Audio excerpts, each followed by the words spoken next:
Durante las semanas de confinamiento, en el pico alto del estado de alarma en el que hemos estado confinados, damos gracias a Dios porque muchos de nosotros hemos podido seguir siendo bendecidos por la palabra de Dios por medio de las nuevas tecnologías.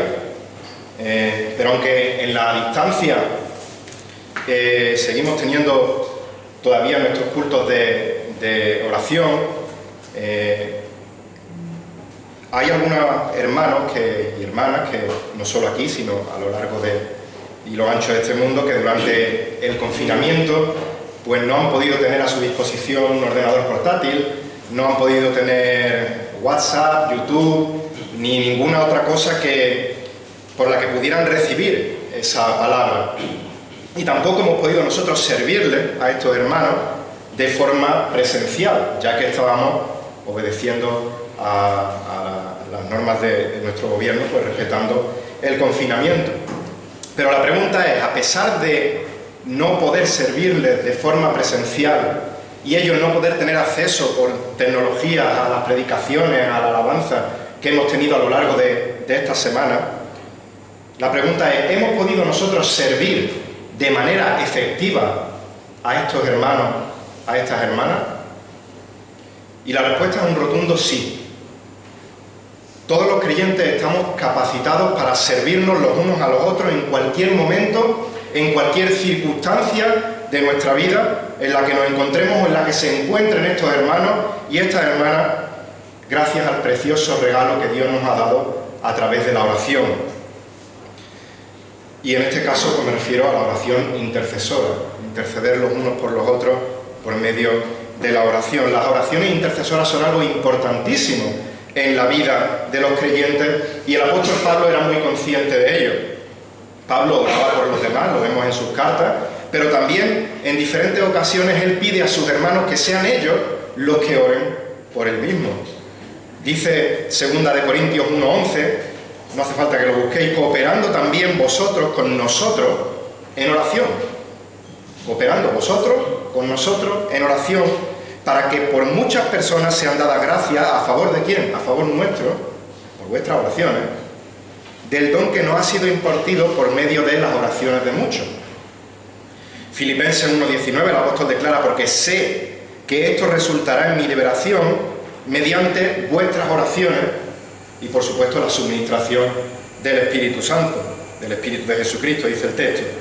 Colosenses 4, versículo 2 dice, perseverad en oración, velando en ella con acción de gracia, orando al mismo tiempo también por nosotros, para que Dios nos abra puertas para la palabra a fin de dar a conocer el ministerio de Cristo. En Filemón, versículo 22 dice, prepárame también alojamiento, pues espero que por vuestras oraciones será concedido. A los hermanos en Roma le dice en Romanos 15:30, os ruego, hermanos, por nuestro Señor Jesucristo y por el amor del Espíritu, que os esforcéis juntamente conmigo en vuestras oraciones a Dios por mí.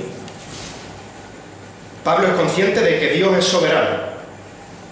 Pablo es consciente de que la voluntad de Dios se cumple siempre sí o sí. Pero también sabe que la oración intercesora es un medio que Dios ha provisto para hacer su voluntad.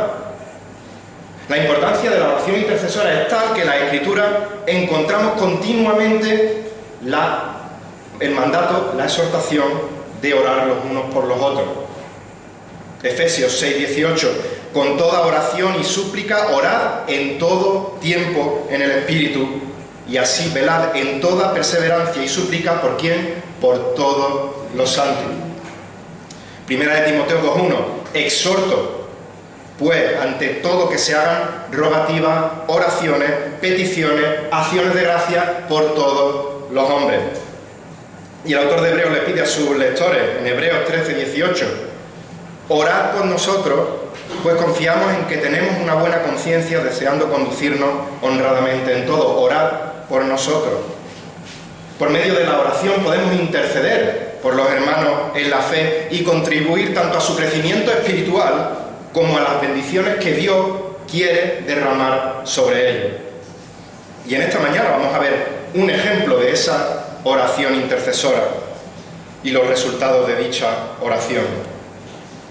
Acompañadme a la epístola del apóstol Pablo a los Colosenses. Vamos a ir al capítulo 1 y siguiendo en esta epístola vamos a continuar los versículos 9 al 11. Colosenses capítulo 1, versículos 9 al 11, y en este texto vamos a ver tres aspectos de la oración intercesora de Pablo. Dice Colosenses capítulo 1, versículo 9: por esta razón también nosotros desde el día que lo supimos no hemos cesado de orar por vosotros y de rogar que seáis llenos del conocimiento de su voluntad en toda sabiduría y comprensión espiritual, para que andéis como es digno del Señor, agradándole en todo, dando fruto en toda buena obra y creciendo en el conocimiento de Dios, fortalecidos con todo poder según la potencia de su gloria, para obtener toda la perseverancia y paciencia con gozo. Hasta aquí la palabra del Señor. Tres aspectos vamos a ver de esta oración intercesora de Pablo. En primer lugar, vamos a ver cuál es el motivo de la oración. ¿Cuál es el motivo de esta oración intercesora, que lo vemos al principio del versículo 9? Dice, por esta razón. ¿Y qué razón es por la que está orando? Pues está aludiendo a los versículos anteriores, está aludiendo al informe favorable que el apóstol Pablo había recibido de estos hermanos colosenses por parte de su hermano Epafras. Un informe que era muy positivo en cuanto al crecimiento espiritual de sus hermanos y que a su vez informaba del peligro en el que se encontraban debido a las herejías que estaban rondando y estaban atacando a la iglesia. Este informe le lleva a Pablo a orar para que continúe ese crecimiento espiritual de sus hermanos en la fe y para que no sean influenciados por la falsa enseñanza de los falsos maestros. Y si nos paramos a pensar en nuestras oraciones, solo tenemos que recordar la lista de oración que ponemos los jueves, pero también en nuestras oraciones personales, en nuestra intimidad y cuando oramos como iglesia. La mayoría de ellas se centran en las cosas que no van bien, en las cosas que no están bien. Oramos por quienes están sufriendo enfermedad, pérdida, problemas laborales, alguna otra situación difícil, y es bueno y necesario que oremos por estas cosas. Pero muchas veces nos enfocamos tanto en lo que no está bien que perdemos de vista el orar por lo que sí está bien. Orar por los que sí están progresando y creciendo espiritualmente en su vida de fe, para que puedan seguir avanzando en ese crecimiento. Damos nosotros gracias a Dios por el avance espiritual de otros hermanos. Damos gracias a Dios por el avance espiritual de nuestra iglesia y de otras iglesias. Damos gracias a Dios por el avance espiritual de ministerios que sirven correctamente el mandato de la palabra de nuestro Señor. Cuando vemos un avance espiritual en un hermano, en una iglesia, en un ministerio, no solo tenemos que dar gracias a Dios por ello, gracias porque estás bendiciendo a este hermano, sino que tenemos que pedir para que ese progreso espiritual siga en aumento. Está bien enfocarnos en lo que está mal, para que el Señor ayude y bendiga, y si es su voluntad lo cambie bien, pero tenemos que orar por lo que va bien, para que el Señor lo cuide, no se tuerza y siga yendo a mejor. Así que dice, por esta razón, por este informe positivo y también por esta petición de protección para las amenazas que rondaban la iglesia, dice también nosotros desde el día que lo supimos no hemos cesado de orar por vosotros. Primera de Tesalonicenses 5:7 dice un mandamiento breve y muy claro: orad sin cesar. La oración continua es un mandato para los creyentes y Pablo era consciente de ello. Y este orar sin cesar no significa que estemos 24 horas al día orando y no hagamos ninguna otra cosa, sino que en cada situación de nuestro día a día, en nuestro andar diario, en el trabajo, en los estudios, con la familia, con los vecinos, en cada momento encontremos un motivo para orar a Dios y meditemos en lo que nos dice la palabra de Dios para actuar en cada situación. Tenemos que depender de la oración en cada momento. Oremos para que el Señor nos guíe, nos dé sabiduría cuando hablamos con alguien. Oramos dando gratitud y alabanza cuando vemos algo bueno que nos ha sucedido a nosotros, que le ha sucedido a otro. Oramos para buscar la voluntad de Dios cuando tenemos que tomar alguna decisión. Todo lo que sucede a nuestro alrededor de alguna u otra manera nos tiene que mover a depender de Dios en oración. Y como digo, la oración es un regalo maravilloso que Dios ha puesto al alcance en cada momento de los creyentes. No importa la situación que estés atravesando, no importa el lugar en el que te encuentres, pero tengamos cuidado de, al tener este acceso tan fácil, tan cómodo a la oración, de infravalorar la importancia que tiene la oración. No acabemos reduciéndola a un agradecimiento antes de cada comida y un besito de buenas noches. La grandeza de la oración es algo que cuando meditamos en ello ni siquiera podemos llegar a asimilar al completo la grandeza que tiene la oración.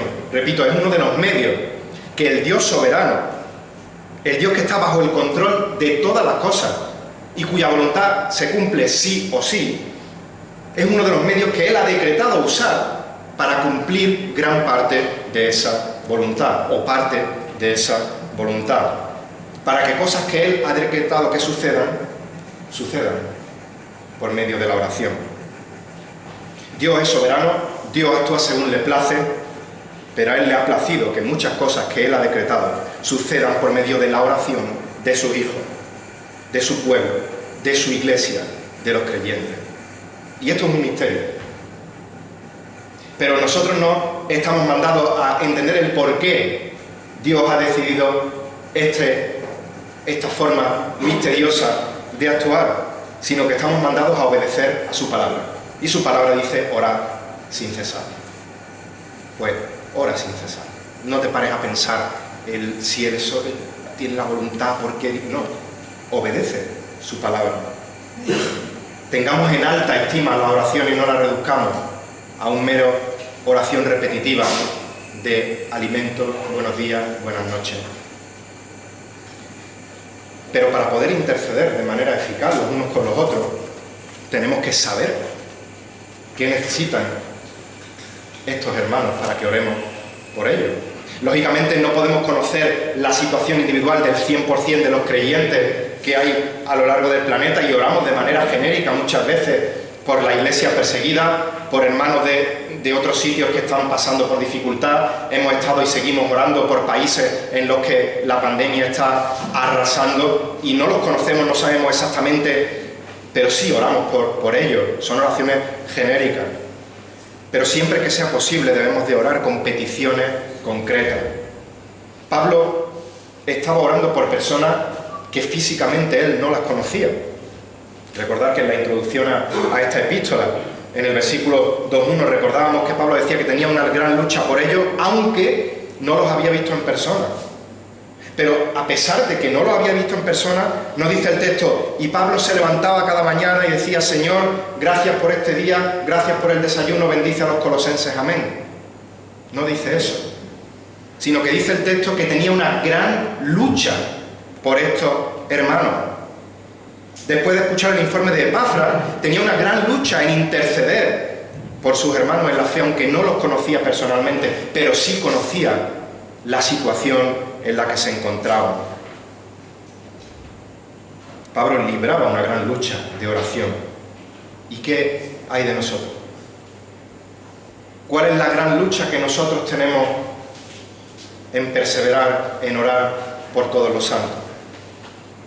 Tristemente, nuestra gran lucha muchas veces es buscar una motivación para acudir los jueves al culto de oración porque en casa se está más a gustito. Y esa es la gran lucha que tenemos. Pero recordemos que el apóstol Pablo estaba preso. Él no estaba cómodo, pero a pesar de su confinamiento, él sabía lo que es estar confinado. Él sabía que podía ayudar al progreso espiritual de sus hermanos por medio de la oración. Sabía que la oración es uno de los medios que Dios soberano utiliza para fortalecer a su iglesia y para aumentar la fe de los creyentes. Y el ejemplo de vida de oración de Pablo tiene que ser para nosotros tanto una motivación por un lado como un tirón de oreja por el otro. que no se os vaya de la mente. Dios ha decretado que se cumpla su voluntad en muchas ocasiones a través de nuestras oraciones. Y esto es una bendición increíble, pero al mismo tiempo es una responsabilidad que a uno le hace temblar las piernas. Examinemos nuestra vida de oración y seamos obedientes al mandato de Dios a orar sin cesar, individualmente, congregacionalmente. Necesitamos crecer en nuestra vida de oración. Y para ello tenemos que hacer como hicieron también los apóstoles y decirle a nuestro Señor: Señor, enséñanos a orar. Pidámoslo a nuestro Señor: enséñanos a orar. Enséñanos a alinear nuestra voluntad con tu voluntad para poder pedir como conviene. Y el Señor responderá a tu oración. Estamos viendo tres aspectos en la oración intercesora de Pablo. Hemos visto la motivación, el motivo del apóstol Pablo para orar, y en segundo lugar vamos a ver lo que es en sí la petición de la oración de Pablo.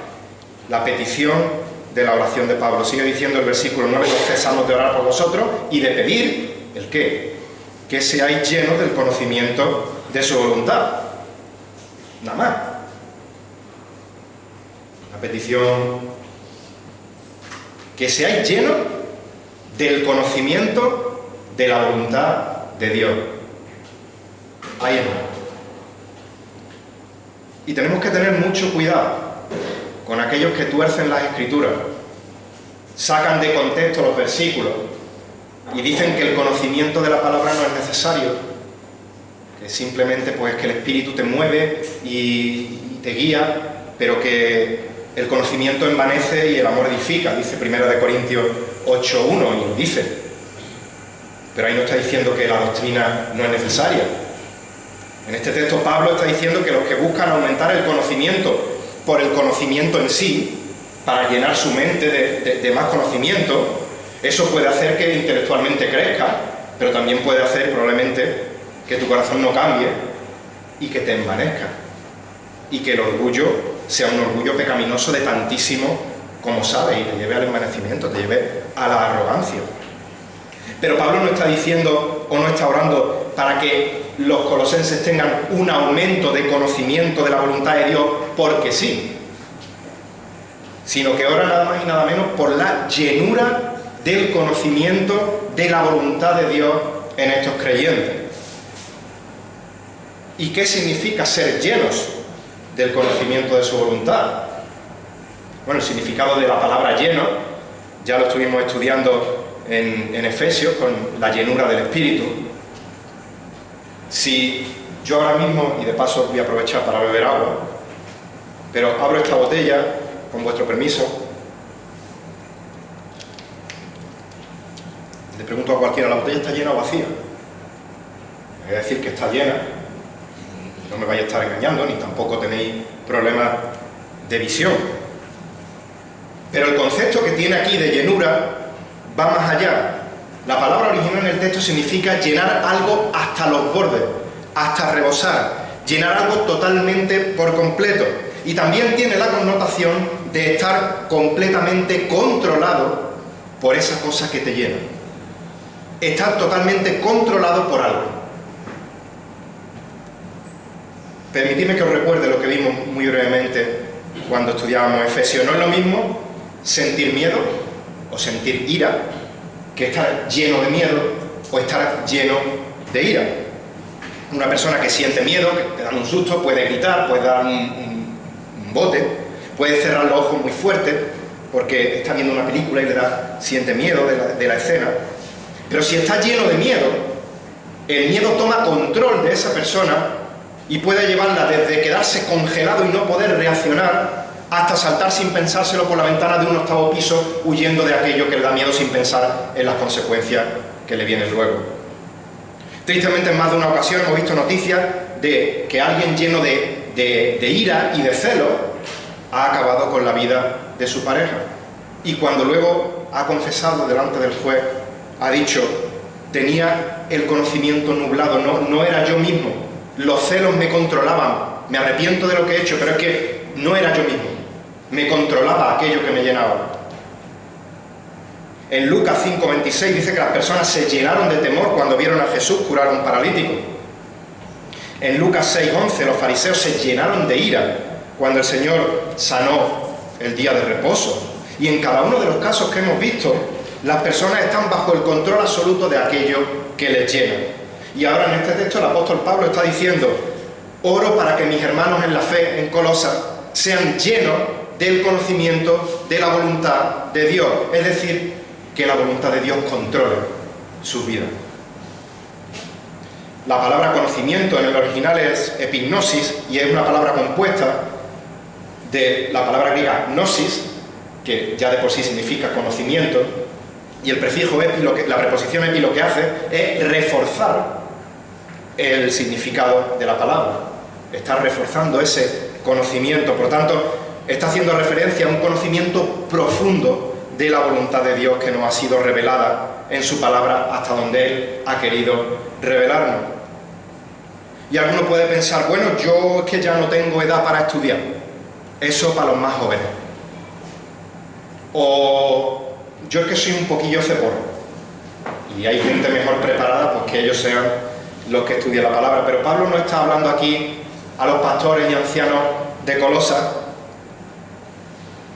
No está haciendo aquí referencia al seminario teológico colosense, sino que está escribiendo una carta para toda una iglesia, para todos y cada uno de los hermanos de la iglesia de Colosas, todos y cada uno según nuestras capacidades, pero todos y cada uno de nosotros tenemos el mandato de ser llenos del conocimiento de la voluntad de Dios. Y damos gracias a Dios porque hay personas preparadas, mejor preparadas, que nos ayudan a entender mejor la palabra de Dios. Pero esa palabra de Dios que previamente tú antes te has empapado de ella, has profundizado hasta donde has llegado en su conocimiento mediante el estudio, la oración, un poquito más de oración y a lo mejor incluso más oración que estudio, y luego el trabajo de otros hermanos también que nos ayudan a entender mejor la palabra de Dios. Pero todos estamos llamados a tener un conocimiento de la voluntad de Dios en su palabra. Pablo dijo a los Corintios, 1 Corintios 1:5, porque en todo fuisteis enriquecidos en Él, en toda palabra y en todo conocimiento. Oró por los efesios para que el Dios de nuestro Señor Jesucristo, el Padre de gloria, os dé espíritu de sabiduría y de revelación de un mejor conocimiento de Él. Efesios 1:17. A los filipenses les escribe: esto pido en oración, que vuestro amor abunde aún más y más, ¿en qué? En conocimiento verdadero y en todo discernimiento. Filipenses 1:9. Más adelante en esta carta a los colosenses, en el capítulo 2, versículo 3, dirá que Cristo es en quien está escondido todos los tesoros de la sabiduría y del conocimiento. Por lo tanto, nuestra fe no es una fe ciega.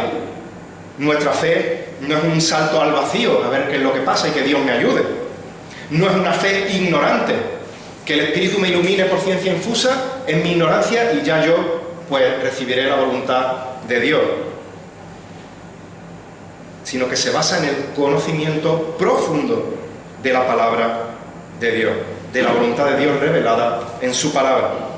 Pero tampoco está basada en un conocimiento bíblico teórico, sino que tiene que ser un conocimiento que traiga en nosotros como resultado acción, obediencia a lo que estamos leyendo, ser llenados, ser controlados por la voluntad de Dios revelada en su palabra.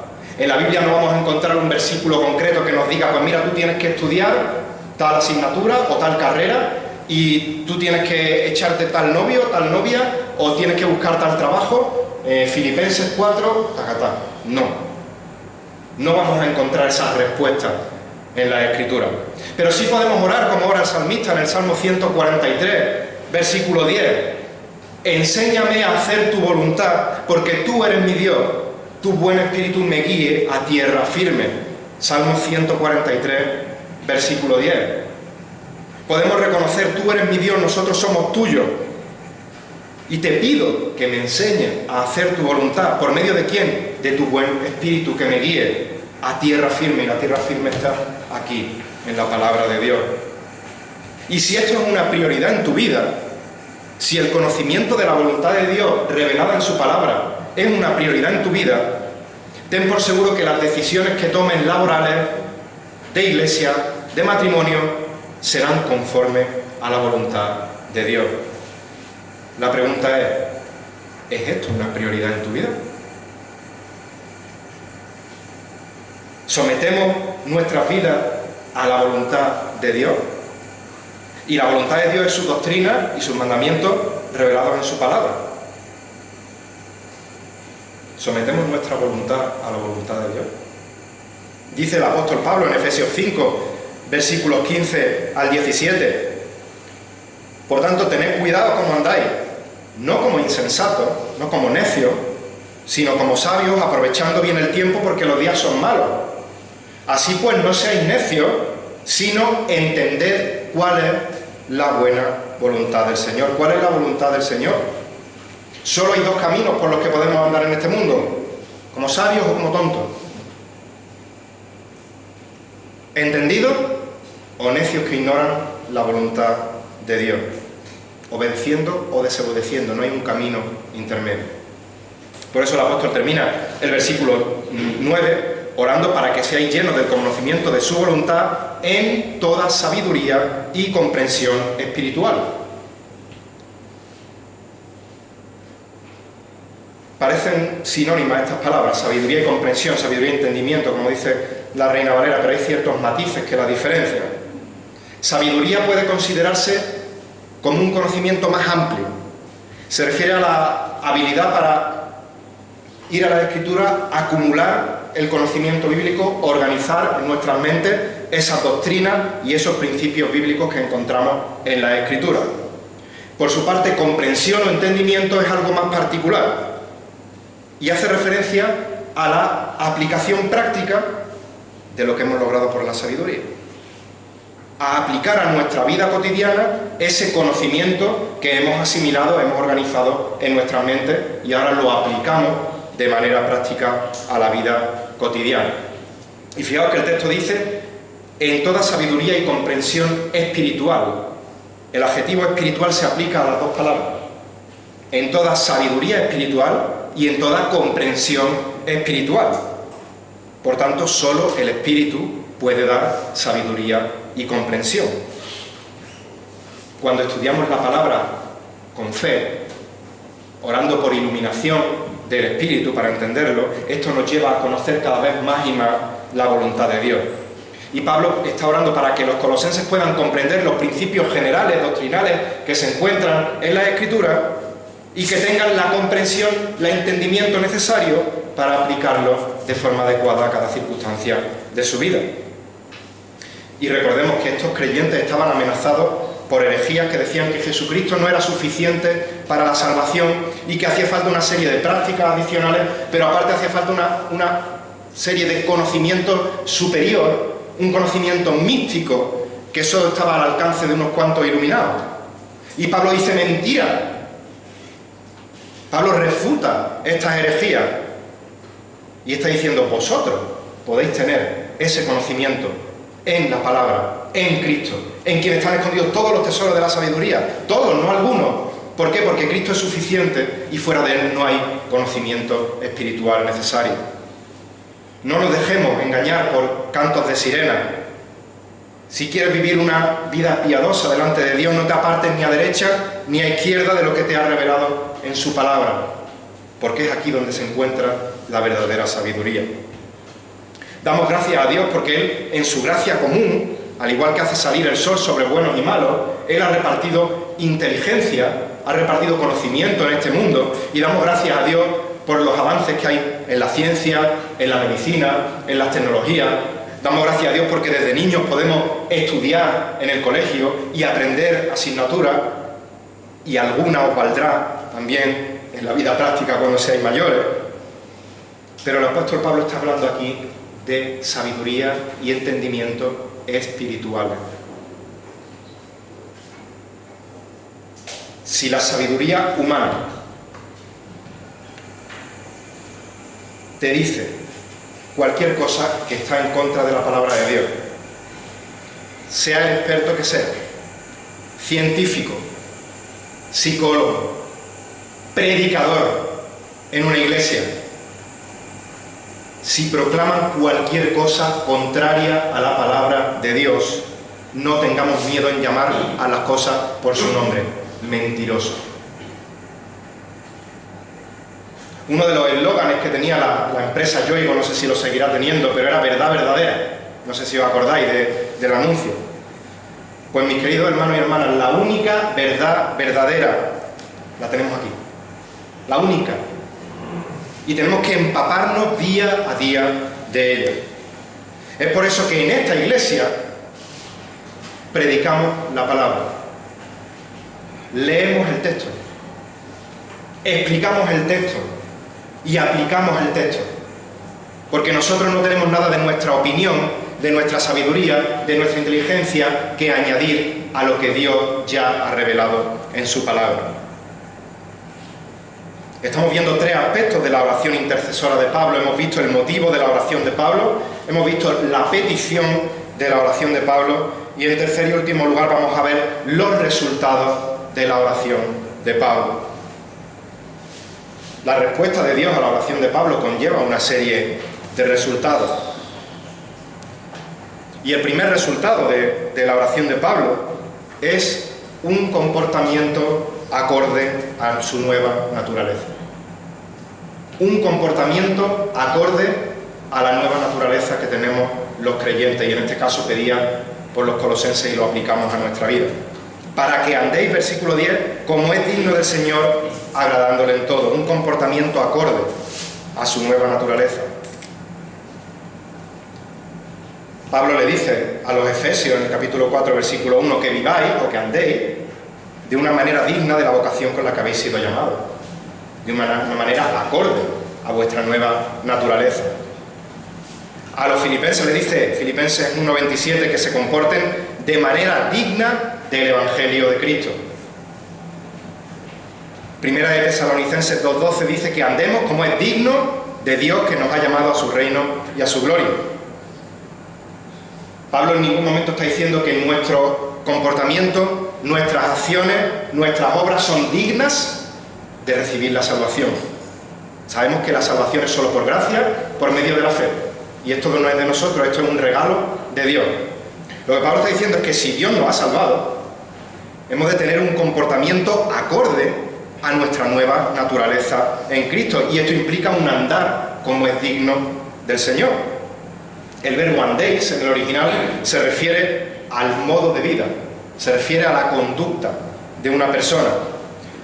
Cuando nosotros somos pequeñitos y empezamos a andar, empezamos primero gateando y luego apoyándonos en muebles, andando perdiendo el equilibrio, nos caemos hasta que nuestro equilibrio se perfecciona, nuestras piernas se fortalecen y ya podemos andar de una forma que es correcta.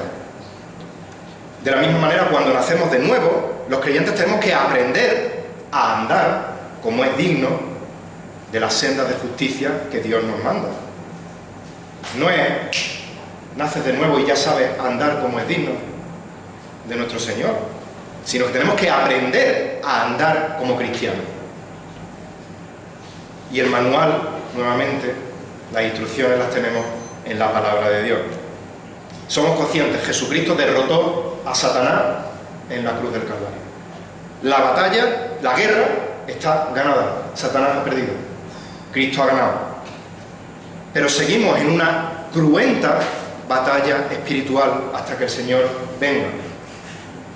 Y una lucha que no es contra carne y sangre, es una lucha espiritual, aunque muchas veces no vemos. Y tenemos que estar preparados para afrontar esa batalla. Y una de las formas en las que el adversario está ganando terreno, no ganando la guerra, porque la ha perdido ya, pero está ganando terreno en algunas batallas, es haciendo que los creyentes no ejercitemos el coco, que los creyentes no ejercitemos nuestro intelecto, sino que busquen su alimento espiritual superficialmente en las emociones, en las experiencias, en los sentimientos. Pero como hemos dicho hace un momento, nuestra fe no es una fe ciega, no es un salto al vacío ignorante, sino que se basa en las Escrituras, se basa en un conocimiento profundo que nos llena de la voluntad de Dios revelada en su palabra. Nuestro intelecto tiene que estar 100% implicado en nuestro andar como es digno del Señor. Y cuando entendemos por su palabra quién es Dios, cuando entendemos quién es el Dios al que estamos adorando, cuando entendemos qué es lo que dice su palabra, cuando entendemos sus promesas, entonces nuestras emociones van a aflorar de una manera natural. No significa que seamos robots, al revés, nuestra emoción va a ser mayor que aquellos que buscan las emociones y los sentimientos, porque van a fluir de manera natural de quedarnos asombrados de quién es nuestro Dios. Jesucristo es el ejemplo supremo de cómo andar como es digno del Señor. Y tenemos que conocerle a Él, conocer su palabra, conocer su voluntad para poder andar como Él anduvo en esta tierra. Él dijo en Mateo 5:16: así brille vuestra luz delante de los hombres, para que vean vuestras buenas acciones y glorifiquen a vuestro Padre que está en los cielos. Tenemos que andar como es digno del Señor para que cuando las personas vean cómo estamos andando no digan: ¡ay, qué buenos son!, sino que glorifiquen a Dios, porque a pesar de cómo somos nosotros, Dios nos ha transformado de manera que su luz brilla en nosotros. Y entonces no tengan otra cosa que decir: ¡wow! ¡Qué Dios más grande tienen estas personas! Un segundo resultado de la oración de Pablo es una vida fructífera. Dice el versículo 10, continúa diciendo: dando fruto en toda buena obra, una vida fructífera. Andar como es digno del Señor, agradándole en todo, hace que Él, como hemos dicho, reciba la gloria y honra que solo Él merece, pero además produce fruto en el creyente. Produce un estilo de vida que busca agradar a su Señor por medio de una vida piadosa, de una vida justa. Antes hemos citado Efesios 2:8, diciendo que la salvación es por gracia, no es por obra, pero el versículo sigue diciendo a partir del 10: creados en Cristo Jesús para hacer buenas obras, las cuales Dios preparó de antemano para que anduviésemos en ellas. Las buenas obras son una seña de la salvación real del creyente, que es por fe. Y dice Hebreos 13, versículos 20-21, que el Dios de paz, que resucitó de entre los muertos a Jesús nuestro Señor, el gran pastor de las ovejas, mediante la sangre del pacto eterno, os haga aptos en toda buena obra para hacer su voluntad. Obrando Él, sigue diciendo, en nosotros, lo que es agradable delante de Él mediante Jesucristo, a quien sea la gloria por los siglos de los siglos. Pero Él es el que nos hace aptos, ¿para qué? Para toda buena obra.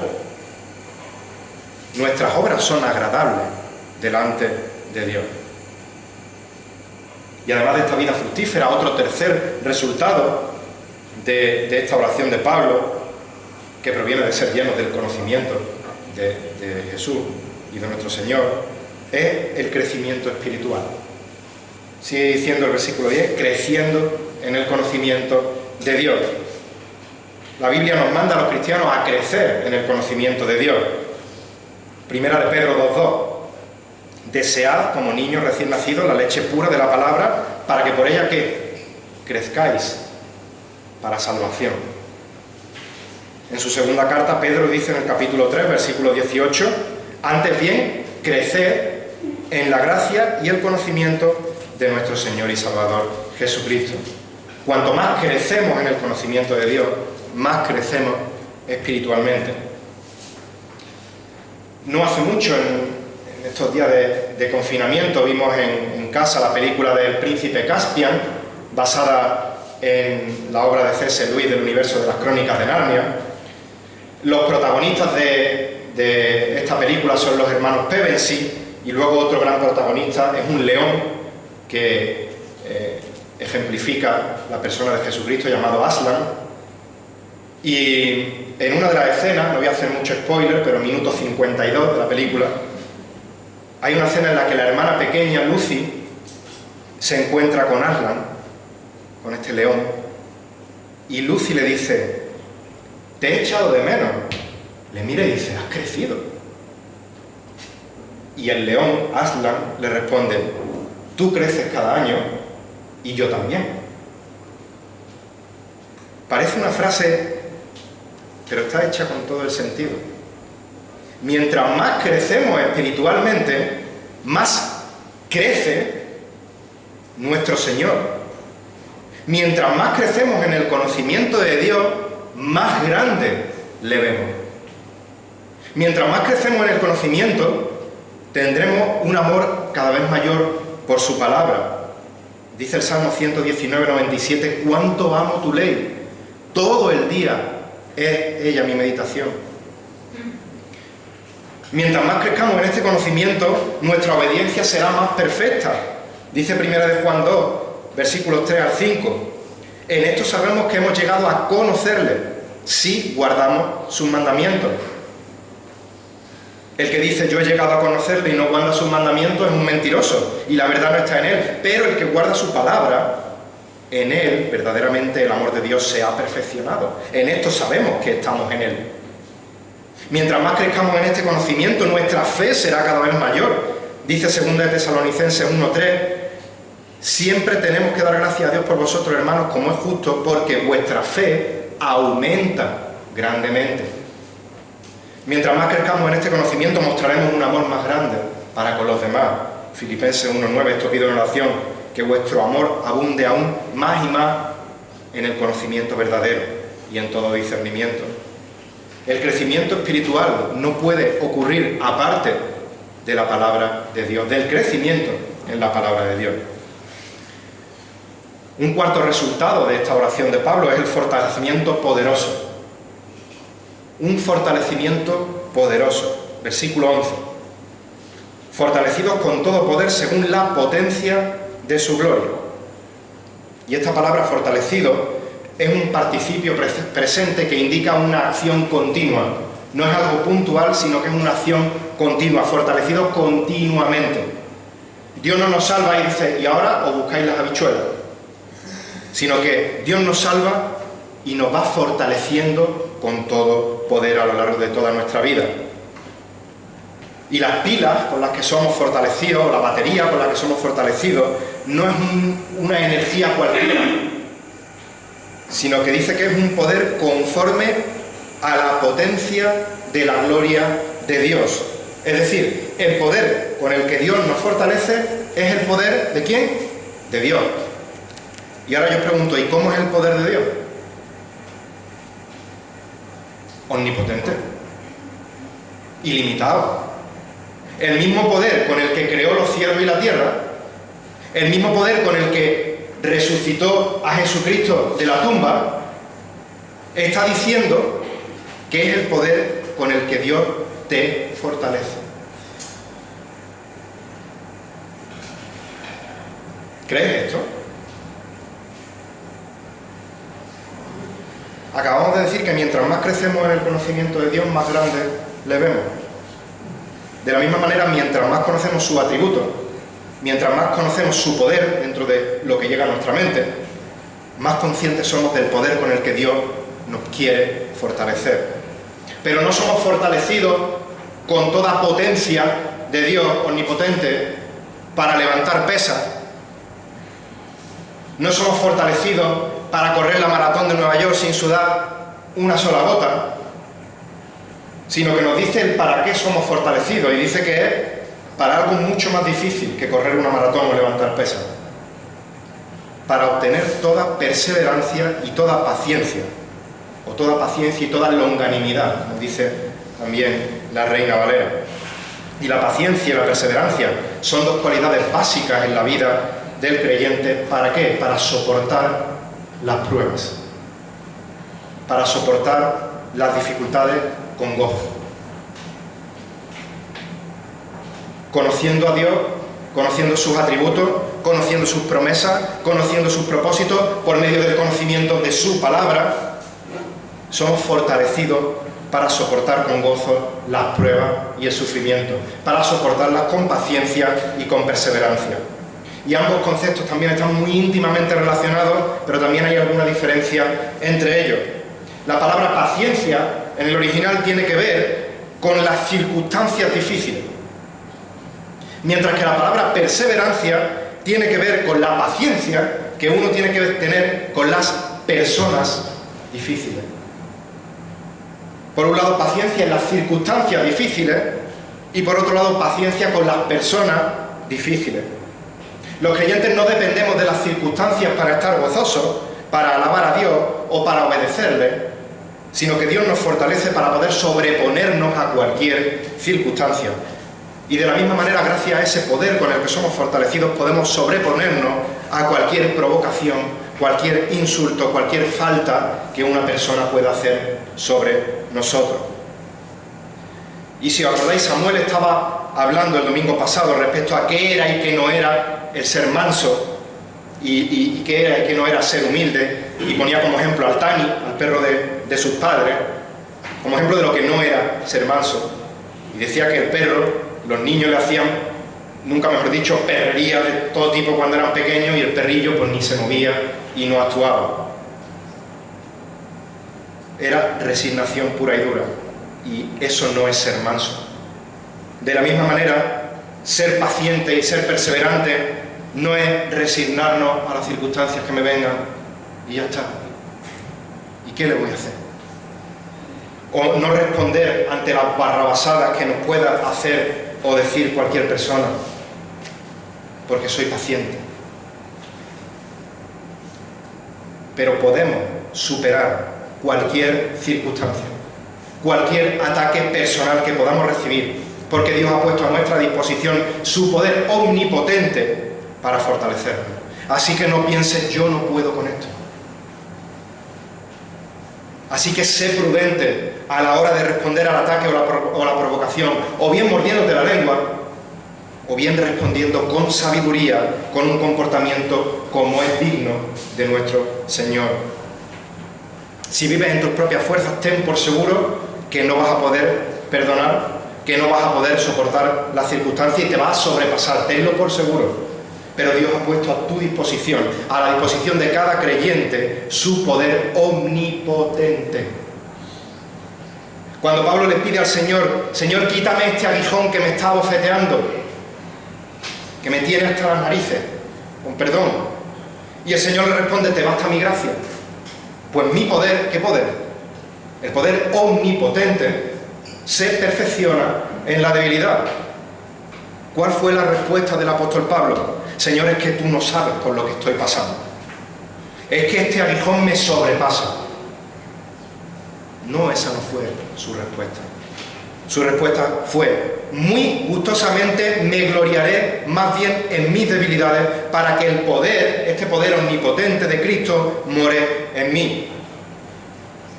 El poder de Cristo se hace efectivo cuando somos conscientes de nuestra incapacidad, de nuestra debilidad. Y este poder está a disposición de todos los creyentes. Pero Dios no ha determinado dárnoslo automáticamente, sino que Él ha determinado que tenemos que conocerle, obedecerle, depender de Él para poder apropiarnos de ese poder. Mis queridos hermanos, demos gracias a Dios por este regalo de la oración y aprovechémoslo. En primer lugar, para alabarle, para darle gloria y honra solo a Él, porque es el único que lo merece, pero también oremos intercediendo los unos por los otros y también por nosotros mismos, para que podamos ser llenos del conocimiento de su voluntad y así podamos andar como es digno de nuestro Señor. Oremos para que Él obre en nuestras vidas, para que podamos dar fruto agradable a nuestro Señor, creciendo en su conocimiento, siendo fortalecidos con el poder omnipotente que Él nos da, para que tengamos paciencia, para que tengamos perseverancia en medio de las situaciones difíciles. Y en definitiva, oremos para que su palabra nos guíe por medio del poder del Espíritu Santo que mora en nosotros, para que seamos día a día cada vez más conformados a la imagen de nuestro Señor Jesucristo. Que el Señor bendiga su palabra en nuestro corazón. Y vamos a terminar, mientras pasan los músicos, a modo de oración, con esta canción que hemos aprendido hoy, algunos ya la sabíais, pero fijaros la letra, lo que dice en el coro. Mi Dios está en su trono y Él gobierna todo.